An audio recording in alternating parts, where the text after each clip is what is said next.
দিনের পর দিন সীমান্তে এভাবেই ঠায় দাঁড়িয়ে খাদ্য সহায়তা বোঝায় ট্রাকগুলো, অথচ সীমান্তের ওপারেই তীব্র ক্ষুধায় কাতর গাজার বাসিন্দারা।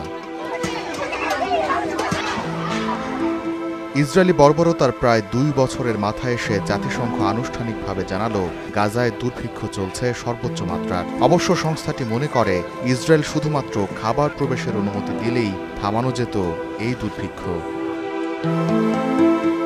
জাতিসংঘের এই ঘোষণা মানতে নারাজ ইসরায়েল। খাবারের অভাবে হাড্ডিসার হওয়া শিশুদের ছবি গণমাধ্যমগুলো তুলে ধরলেও ভয়াবহ মানবিক এই বিপর্যয়কে অস্বীকার করে যাচ্ছে দখলদাররা। ইসরায়েলের প্রধানমন্ত্রী বেনিয়ামিন নেতানিয়াহুর দাবি, গাজায় দুর্ভিক্ষ নেই। তার মতে, কোথাও অভাব থাকলে তা হামাস ও আন্তর্জাতিক সংস্থাগুলোর অদক্ষতার কারণে ঘটছে। দুর্ভিক্ষের প্রতিবেদনকে হামাসের প্রচারণা ঘিরে তৈরি মিথ্যা প্রতিবেদন বলে উড়িয়ে দিয়েছে ইসরায়েল।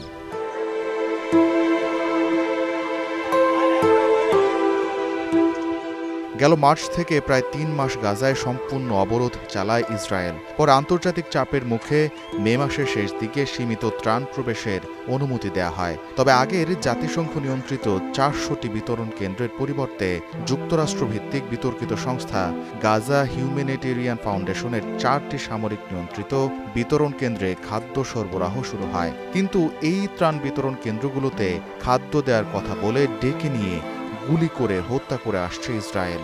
তবুও ক্ষুধার্ত ফিলিস্তিনিরা এক মুঠো আটার জন্য ছুটে যান সেসব কেন্দ্রে।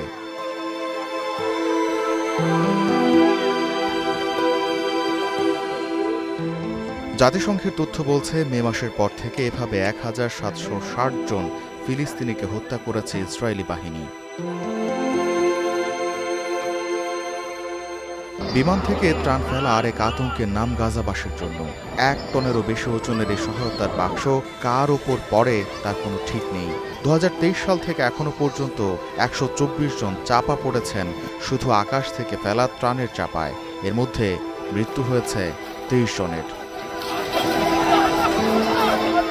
গোলাম কিবরিয়া, স্টার নিউজ।